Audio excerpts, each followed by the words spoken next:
El portal informativo de Fundación para la Promoción del Altruismo, institución de asistencia privada, presenta El lado humano del periodismo, un servicio de anunciación, comunicación altruista, compromiso y servicio.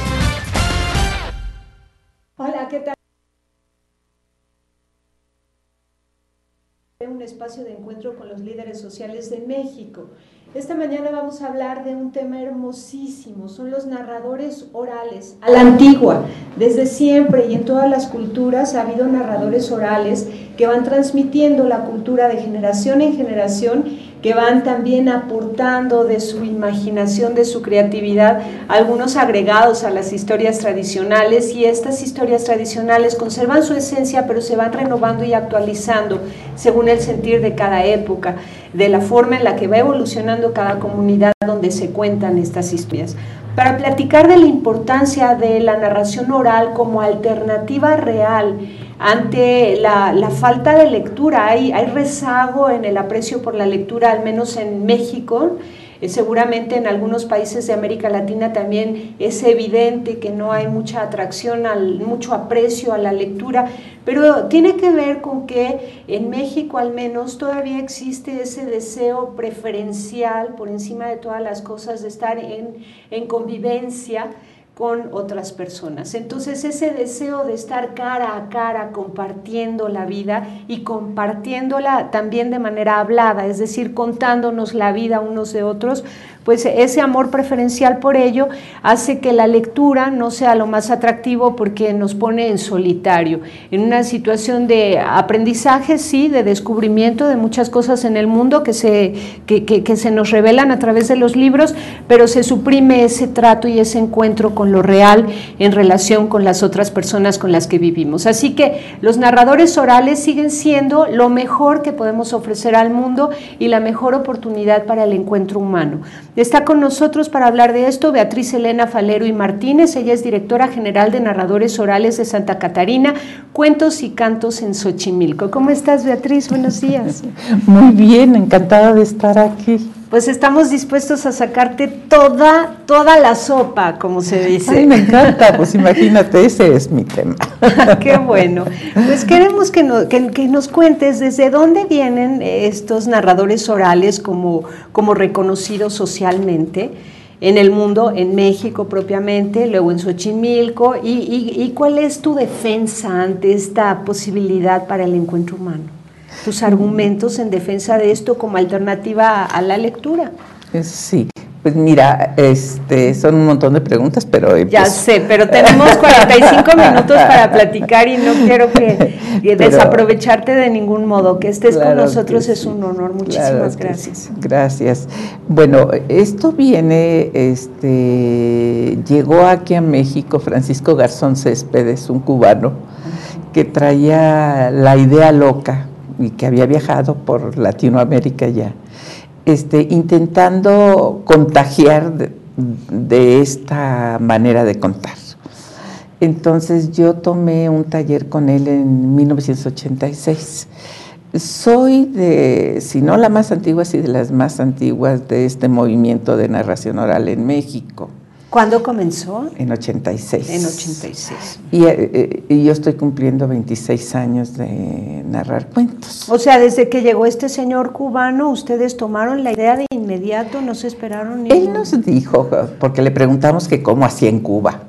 Y entonces él nos dijo que había un parque, el Parque Lenin, y que ahí se ponían a contar cuentos. Entonces le dijimos que queríamos probar. Y nos fuimos a la Plaza de Santa Catarina, ahí en Coyoacán, donde actualmente es nuestra sede. Entonces llegamos ahí a contar. Hubo muchas vicisitudes, porque hubo gente que entró y se fue, gente muy importante que tuvo becas para Francia o qué sé yo, se puso a escribir un libro. Total, que fueron dejando y me fui quedando sola. Hubo una persona que me dijo, el licenciado Torres, en el ISSSTE, que por qué no yo daba clases. Entonces empecé a dar clases y fue el consejo más grande en la Casa de Cultura Reyes Heroles, que está enfrente. Y fue un gran consejo porque de cada grupo se me quedan 2, 3. ¿De grupos de cuántas personas? ¿20, 30? No, son muy poquitos, 10. ¿Y de 10 quedan 3? Sí, quedan 2, 3. Y los demás se van, nunca dejan de contar, pero no precisamente ahí. Y hay gente que ya se empieza a sentir con sus alas fuertes y claro que sale para otros lugares. Claro, y va a implementar, a instrumentar esta forma de convivencia humana. Ahora son maestros, hay muchos muy importantes, que, ¿cómo se llama?, que han viajado ya a Europa, América Latina contando cuentos. Y bueno, se ha ido una vez al año en el festival, regresan todos al festival. ¿El festival es en México o va transitando en distintos países? En octubre en México. En México. Traemos, si podemos, a los extranjeros, o algunos se vienen con mucho gusto, les agradecemos mucho, y entonces tenemos aquí extranjeros. Me llama mucho la atención que entre los narradores orales hay doctores en distintos campos, son muy académicos, muy estudiosos, y sin embargo en su currículum lo primero que ponen al presentarse es cuentacuentos. Es que depende de lo que uno esté haciendo, ¿no? Porque si no, ¿qué interés? Yo, una alumna mía que tomé clases de piano cuando era chiquita, pues digo, si no toca piano y no está hablando de piano, pues ¿para qué pone eso, no? O para qué ponen que son contadores, y lo que son contadores de historias, pero oralmente. Uh-huh.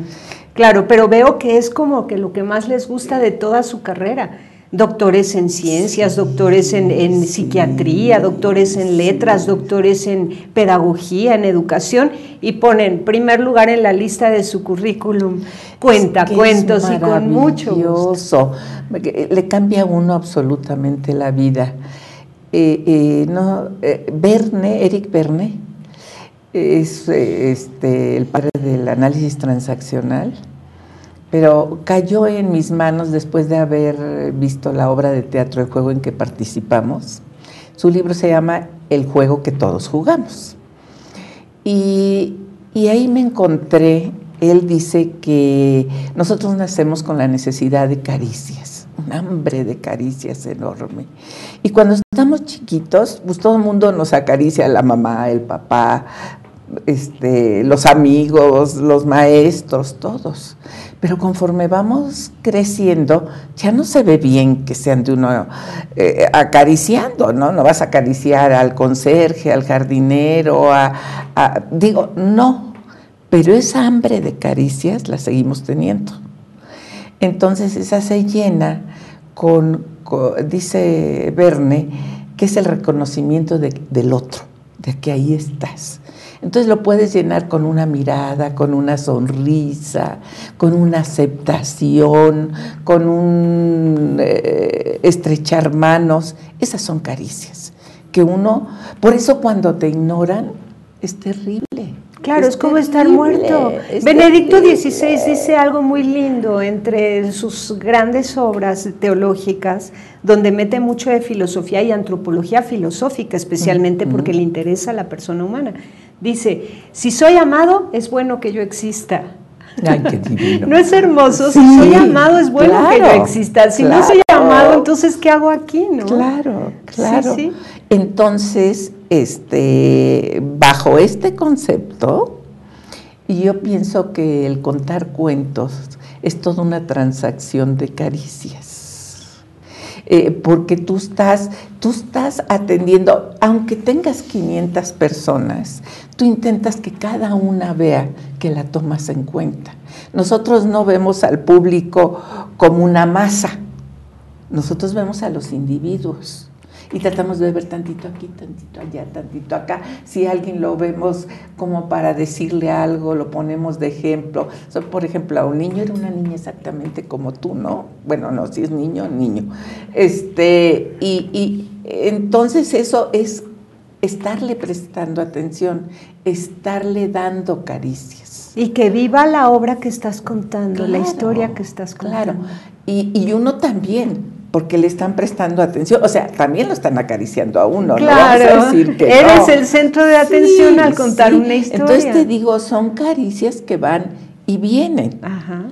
Ahora, los cuentos, hay un hombre que se llama, se me fue ahorita. ¿De dónde es? ¿De qué país? ¿De qué época? Es un estudioso de precisamente de la narración de cuentas y se habla de ay, Dios mío, bueno, se me fue la palabra, pero transderivativo. Transderivativo, Sí, ¿qué es esa palabra? Es la acción Cuéntame. transderivativa. Es una acción, un fenómeno que se da cuando tú estás escuchando a otra persona y cuando estás escuchando cuentos. Entonces, de inmediato, cuando estás escuchando el cuento, viene este efecto en el cual tú buscas dentro de ti y tu experiencia algo semejante de lo que les está pasando ahí en el cuento. Uh-huh. Vas Por asociando ideas, y ahí experiencias. llega lo que ellos llaman la sanación, porque si el personaje se salva o encuentra su camino, entonces tú también. Tienes esperanza. Si lo escribes, tú puedes, porque ahí vas a detectar cómo empezó el problema, cuál fue el problema y por qué terminó como terminó. Entonces, si tú lo escribes y le cambias, ya te sanaste.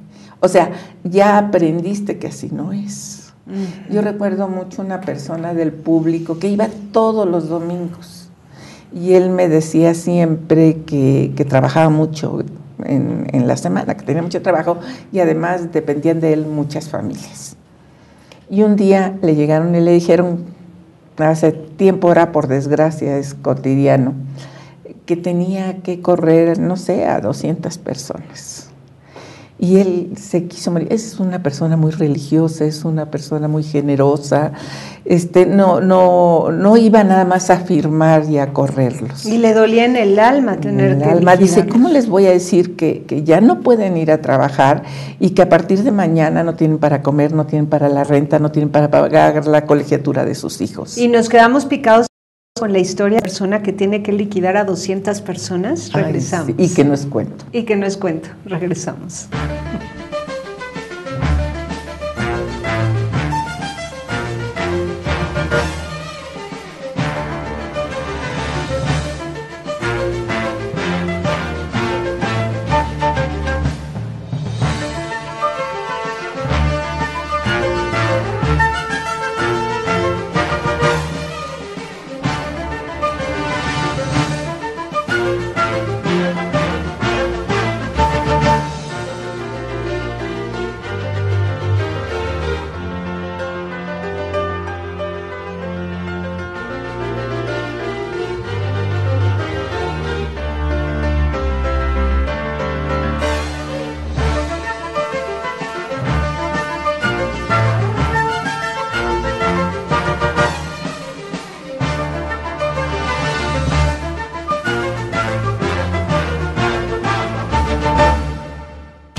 Continuamos y estamos disfrutando enormemente la presencia de Beatriz Elena. Ella nos está contando la historia de los narradores orales en México y los valores que están implicados en este arte de contar la vida, de contar historias.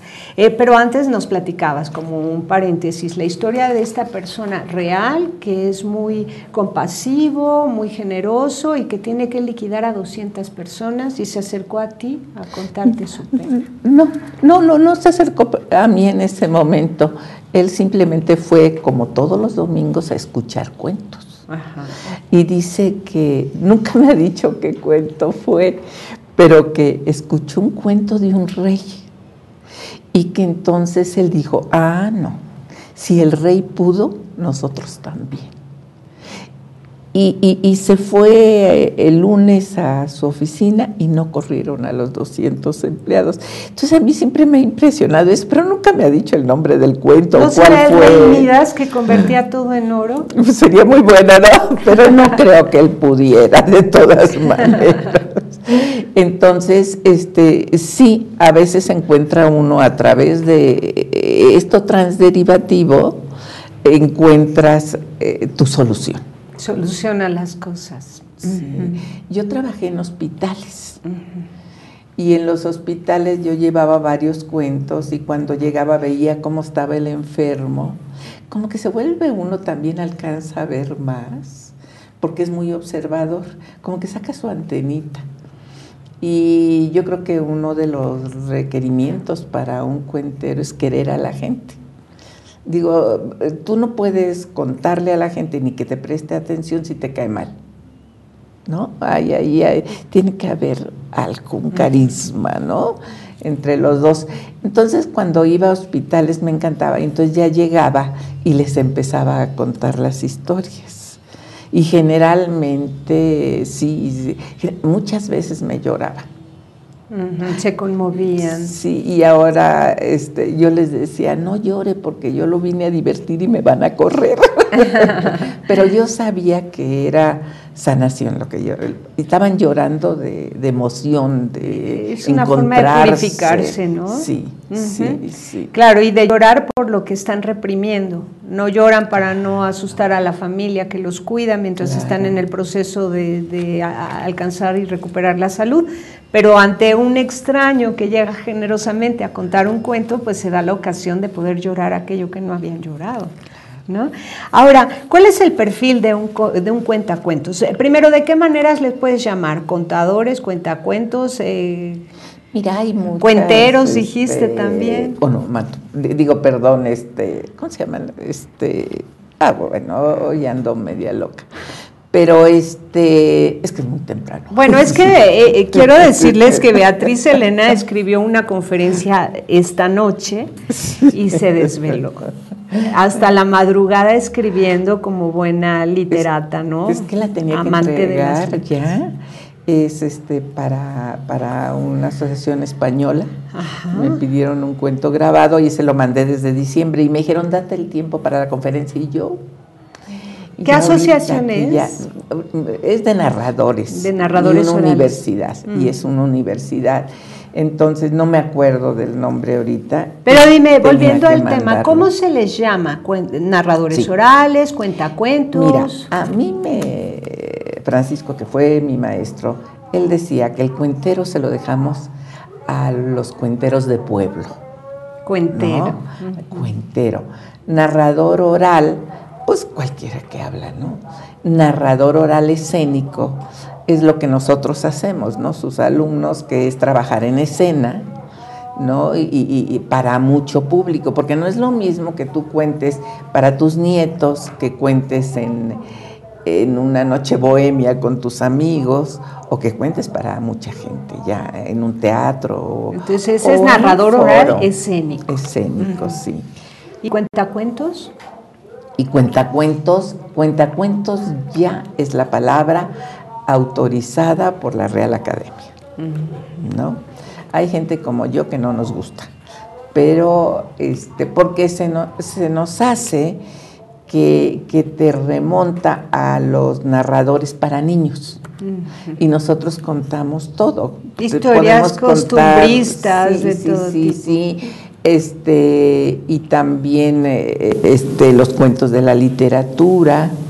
De la literatura clásica, de la que son literatura hermosos. universal. ¿Qué tal si nos cuentas algo? Para ver cómo trabaja un narrador oral escénico. Supongamos que habemos aquí 500 personas. 500 personas. Que seguramente habrá pero más me allá tendría en que internet. parar, no me puedo Sí, parar. claro, se puede parar, por supuesto, te puedes parar. ¿Sí? Sí, Beatriz. ¿Y cuánto tiempo más o menos? ¿Qué será? ¿Unos 10 minutos? ¿Sí? ¿Quieres? Sí. Ándale, Me encanta. pues te disfrutamos. Me encanta.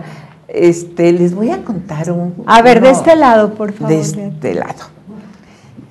A ver, tú, Hilario, ¿puedes hablar en voz alta a nuestro querido floor manager? De este lado, viendo a esa cámara. ¿Cómo? Sí, de este lado, Aquí de este lado, entonces. viendo a esa cámara. Ajá. De este lado. Tú te puedes mover aquí en 2 metros a la derecha y a la izquierda, Sí. Ok. Viendo para allá. viendo para allá. Ok. Ustedes me dicen. Lista, adelante. Bueno, lo que pasa es que les voy a narrar una leyenda de Xochimilco. Esa leyenda a mí me encanta y creo que a mi público también. Entonces, para ustedes. Cuentan que en Xochimilco había una niña de lo más bella, una jovencita, pero ya en su momento de salir adelante, de buscar novio, qué sé yo. Y era una niña muy buena, porque además de buena, bueno, a su mamá la quería mucho, la obedecía, estudiaba, bueno, era casi perfecta. Y todos los días le había encargado su mamá que fuera por el pan. Y todavía había panaderías de esas de que podías ir y que ahí mismo hacían el pan, chiquitas. Entonces la niña iba todos los días a comprar el pan. Y un día, cuando iba caminando para la panadería, de repente escuchó y cuando volteó, pudo ver allí a un charro precioso montado en un caballo negro que se iba acercando a donde ella estaba. Y le dijo, ¿qué pasó, negra? ¿A dónde vas? Y la niña no le contestó. Siguió caminando y se metió a la panadería. Compró el pan despacito para poder salir y que ella no estuviera. Y cuando abrió la puerta de la panadería, allí estaba esperándolo. ¡Ay! La joven decidió irse a su casa como si nada y empezó a caminar. Les dije que era niña muy buena, así, para que no la alcanzara. Claro, que el caballo se fue detrás de ella hasta que al fin llegó a su casa. Y entonces el charro le dijo, trenzuda, ¿no quieres ser mi novia? Y ella de inmediato le contestó, sí, y se metió a su casa. Cuando entró le dijo a su mamá, mamá, ya tengo novio. Y le dice, ¿ah, sí? ¿Y quiénes son sus padres? No sé. No, hija, a mí no me parece eso. ¿Cómo se llama? No sé. No, hija, te prohíbo que lo vuelvas a ver. Pero ¿tú crees que no lo volvió a ver? No, hombre. Al otro día, para ir a la panadería, se arregló sus trenzas con sus moños de colores y se fue a la panadería. Y sí, al poco rato escuchó la joven, que además déjenme decirles que era muy inteligente, le dijo, hola, novio. Y él le contestó, hola, novia. Oye, ¿no me llevas a tu casa? Se asombró, tan difícil que es llevar a las muchachas a la casa, y esta luego lo estaba diciendo. Pero sin importar absolutamente nada, le dijo, pues súbete al caballo. Y ella se montó en el caballo y ahí van atravesando todo Xochimilco y salieron hasta el valle y siguieron al campo y se fueron. Plática, y ella bien agarrada, felicísima, allí con el charro aquel precioso. De repente llegaron a donde había una montaña enorme con una cueva. La puerta estaba tapada con una roca, pero el charro se bajó del caballo y dijo unas palabras mágicas y ¡sa! Se movió la roca. ¡Oh! El caballo lo jaló el charro para adentro y ¡sa! Se cerró la roca. Pero la joven ni cuenta se dio ni se asustó, porque allí pudo ver que estaba todo lo que ella siempre había deseado. Había bolsas de dinero, había bolsas de oro, de joyas, vestidos, coches, aparatos para sembrar, semillas, todo lo que nadie puede, zapatos, todo lo que nadie puede desear. Y entonces se bajó del caballo y le dijo al charro: oye, ¿y todo esto es tuyo? Ajá. ¿Y siempre lo has tenido? Y le dice: ajá, pero puede ser tuyo también. Y le dice: sí, ¿cómo? Y le dice: quítate eso que traes aquí colgado. Y es que la niña traía una cadena que le había regalado su abuelita con un crucifijo. Y entonces dijo: no puedo, si llego yo a mi casa sin él, me mata mi abuelita, no puedo, no. Y entonces se puso furioso el charro y le dijo: pues entonces súbete al caballo y te llevo a tu casa.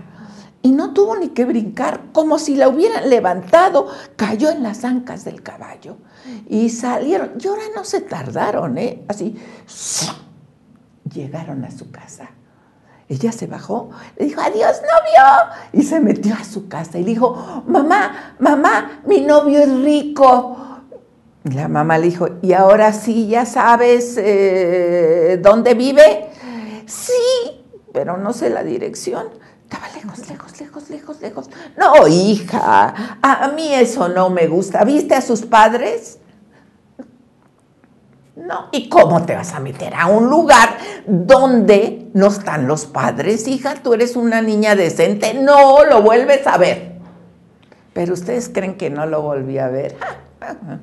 Al otro día hasta falda de cretona, floreada, y ahí va, ¿no? ¿Se acuerdan que les dije que era muy inteligente? Bueno, pues entonces se fue con su plan ya hecho.